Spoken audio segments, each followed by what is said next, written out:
Assalamualaikum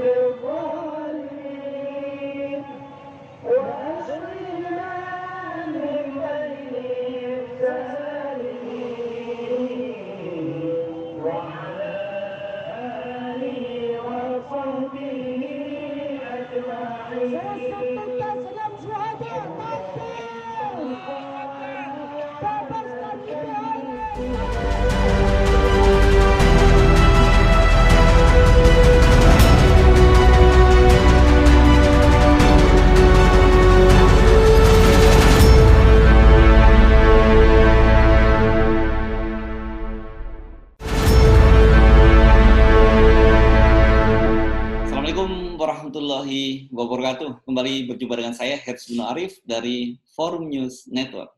Hari ini hari Jumat tanggal 18 Desember akan berlangsung unjuk rasa besar-besaran di sejumlah daerah di seluruh Indonesia. Sementara di Jakarta akan dipusatkan di depan istana. Dan di istana presiden ini yang akan menjadi korlap adalah Aliansi Nasional Anti Komunis NKRI, disebut dengan anak atau disingkat dengan anak NKRI. Elemen-elemen besar yang sudah menyatakan akan terlibat itu antara lain berasal dari persaudaraan alumni 212. Ini saya kira yang akan menjadi backbone karena jumlah pengikutnya, jumlah anggotanya paling besar.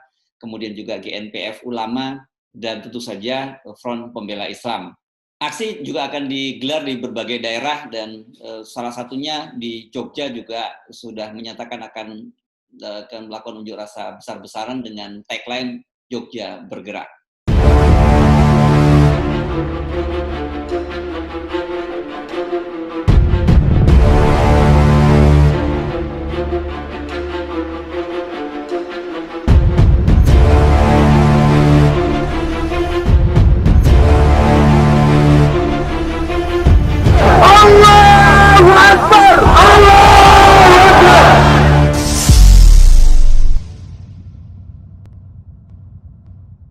Para pengunjuk rasa kali ini kelihatannya mengubah strateginya, tidak hanya sekedar menyatakan menuntut pembebasan Imam Besar Front Pembela Islam, tapi yang paling utama dituntut adalah pengusutan tuntas penembakan 6 orang laskar FPI. Dan isu yang diangkat adalah isu kemanusiaan.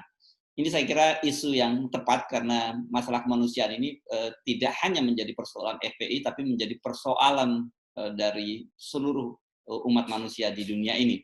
Bukan hanya di Indonesia, kalau sudah berkaitan dengan isu kemanusiaan ini, biasanya akan menjadi isu internasional. Berkaitan dengan mengubah strategi ini, kelihatannya Kapolda Metro Jaya dan tentu saja pemerintah juga mulai mengubah pendekatannya. Mereka tidak lagi menyampaikan narasi kekerasan, seperti disampaikan oleh Kapolda Metro Jaya, Irjen Pol Fadil Imron, mereka akan menggelar operasi kemanusiaan. Ini tentu saja menarik. Kenapa? Karena Fadil Imron kan seperti kita ketahui selama ini narasinya yang disampaikan selalu keras, berupa pendekatan misalnya tangkap dan sebagainya. Jika masih ada kerumunan, Polda Metro Jaya bersama Kodam Jaya bersama pemerintah daerah akan melaksanakan operasi kemanusiaan. Kami akan melaksanakan testing dan tracing serta treatment manakala ada kegiatan-kegiatan yang dapat menyebabkan terjadi kerumunan. Nah, ini jadi asik nih kelihatannya, mulai adu strategi. Aksi kemanusiaan kemudian dibalas dengan operasi kemanusiaan.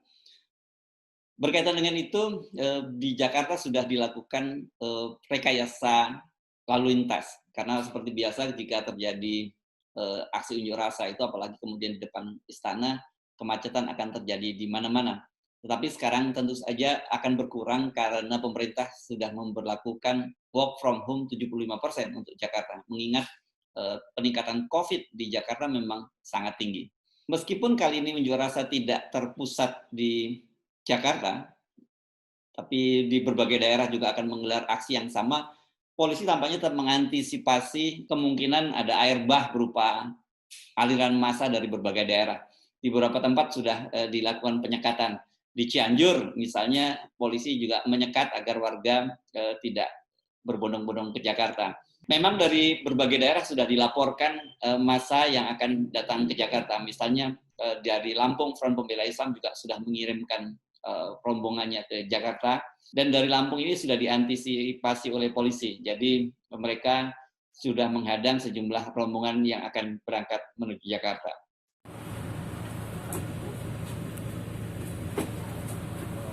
Ini sebenarnya klasik ini. Setiap kali akan ada aksi unjuk rasa, kita tentu saja ingat bagaimana ketika berlangsung aksi 212 maupun aksi reuni 212, polisi mencoba selalu melakukan penyekatan-penyekatan di berbagai daerah.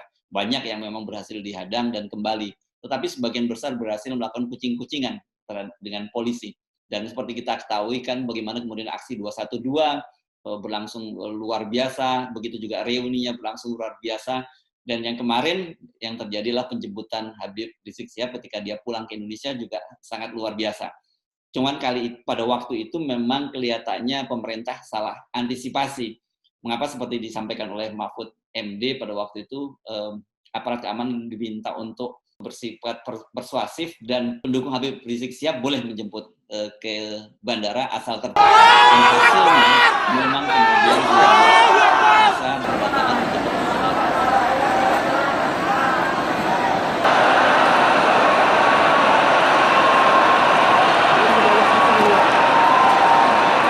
kelihatannya fenomena membludaknya massa di bandara itu yang sekarang diantisipasi mati-matian oleh polisi. Bagaimanapun juga tentu saja Fadil Imron tidak mau nasibnya sama dengan pendahulunya Irjen Pol Nana Sujana yang menuruti instruksi dari Mahfud MD dan kemudian dampaknya dia dicopot dari jabatannya. Fadil misalnya sudah mengantisipasi dengan melakukan berbagai kerjasama dengan Kodam Jaya. Dan beberapa kali sudah melakukan show of force, misalnya antara lain dia juga pernah melakukan patroli bersama dengan prajurit dari Kodam Jaya.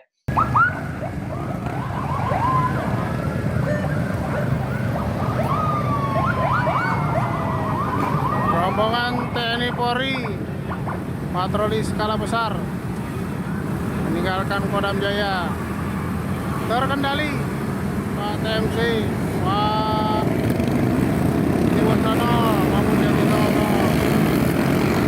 Yang panjang terdiri dari sepeda motor, mobil, hingga truk maupun bus.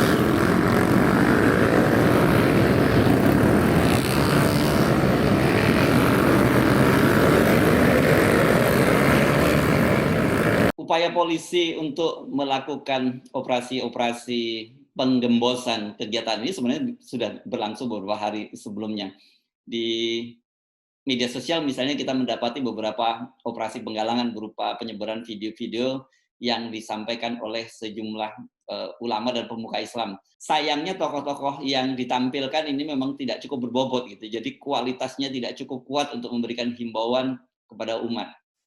Kepada seluruh warga khususnya wilayah Kecamatan Ciseeng.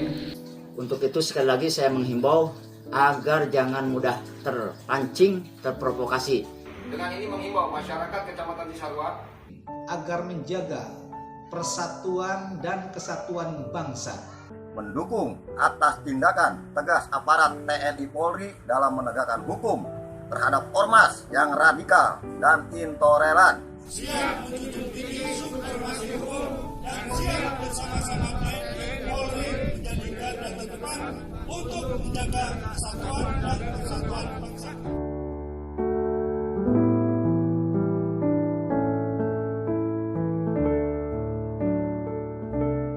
Betapa tidak terencananya operasi-operasi penggembosan terhadap Habib Rizik Syihab ini misalnya juga tercermin yang terjadi di Banda Aceh. Beberapa hari lalu terjadi aksi unjuk rasa yang disebutkan sebagai anti HRS atau anti Habib Rizik Syihab. Dan kelihatannya pada waktu itu Korlapnya mendesain acara ini dilakukan oleh kelompok mahasiswa. Ini terlihat dari dibagikannya jaket-jaket alma mater, tetapi mereka kelihatannya tidak berani menggunakan nama alma mater secara khusus, hanya jaket yang mirip jaket alma mater dari beberapa kampus. Sayangnya kemudian yang hadir adalah orang-orang tua, banyak diantaranya bahkan manula, ibu-ibu yang manula. Dan ini kemudian justru bukan menjadikan narasi anti HRS menguat di Aceh, tapi malah menimbulkan jadi bahan tertawaan.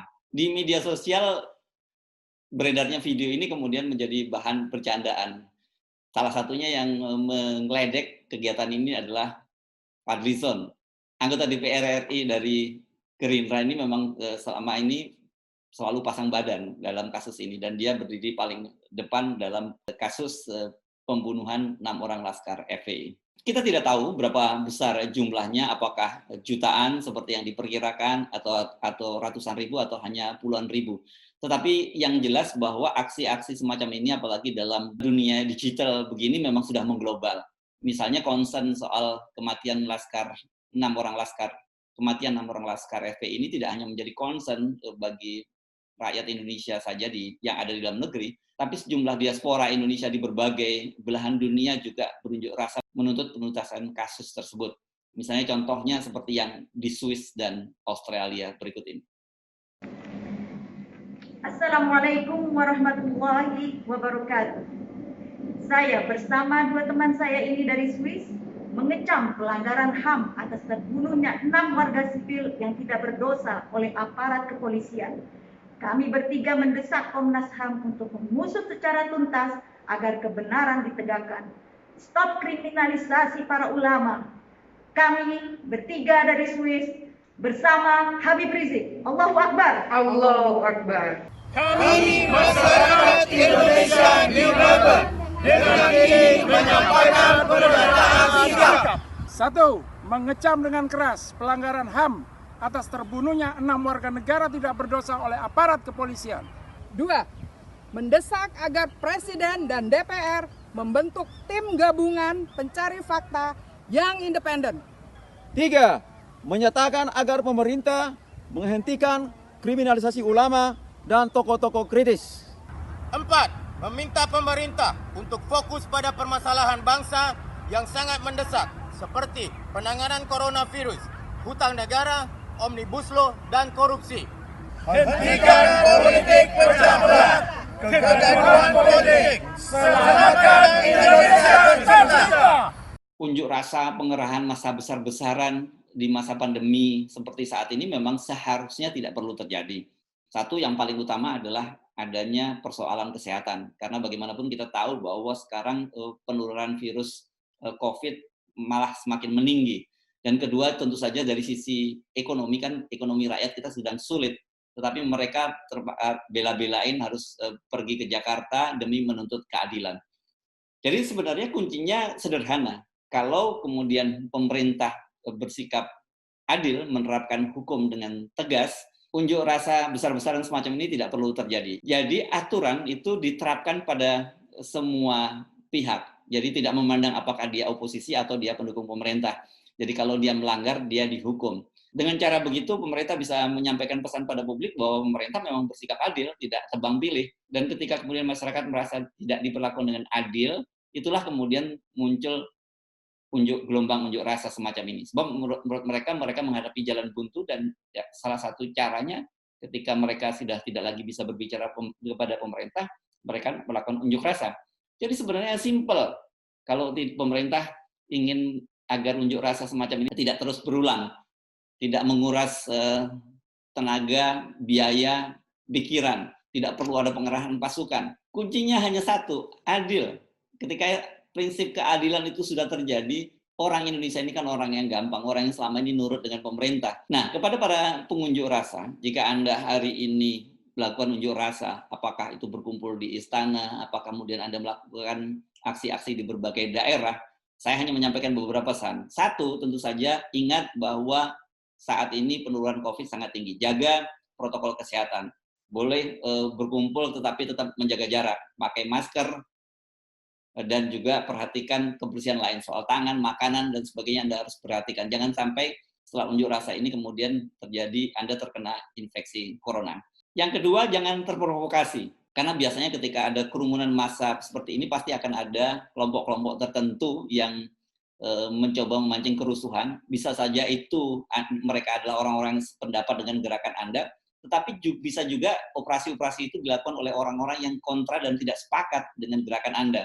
Jadi mereka mencoba membuat kerusuhan dan kemudian mendiskreditkan Anda sebagai kelompok perusuh, menggelar unjuk rasa dan kemudian melakukan kerusuhan. Ini hati-hati. Jadi hati-hati, jangan sampai terpancing oleh provokator. Coba perhatikan, ingatkan teman masing-masing ketika ada satu orang yang mulai mencurigakan, memancing melakukan kerusuhan, memancing merusak fasilitas umum, memancing melawan aparat keamanan, segera tinggalkan mereka. Kalau perlu, tangkap mereka dan laporkan kepada aparat kepolisian yang menjaga aksi unjuk rasa. Kepada para petugas keamanan, terutama Pak Polisi, please Pak Polisi, tolong hadapi para pengunjuk rasa ini dengan sikap humanis, juga seperti yang dikatakan oleh Kapolda, dengan langkah kemanusiaan, karena bagaimanapun mereka ini adalah saudara-saudara Anda. Tidak tertutup kemungkinan ada di antara mereka adalah keluarga Anda sendiri, orang tua Anda sendiri, atau teman-teman Anda sendiri. Jadi tidak perlulah unjuk rasa semacam ini dihadapi dengan kekerasan. Karena bagaimanapun sekali lagi saya mesti mengingatkan bahwa unjuk rasa ini adalah hak seorang warga negara yang dijamin oleh konstitusi. Jadi tidak perlulah kemudian muncul narasi-narasi mendiskreditkan bahwa pengunjuk rasa ini sebagai orang yang senangannya bikin rusuh, bikin kekacauan, tidak ingin Indonesia maju dan sebagainya. Sebab mereka hanya menuntut keadilan. Saya Hersbun Arif, sampai berjumpa. Assalamualaikum warahmatullahi wabarakatuh.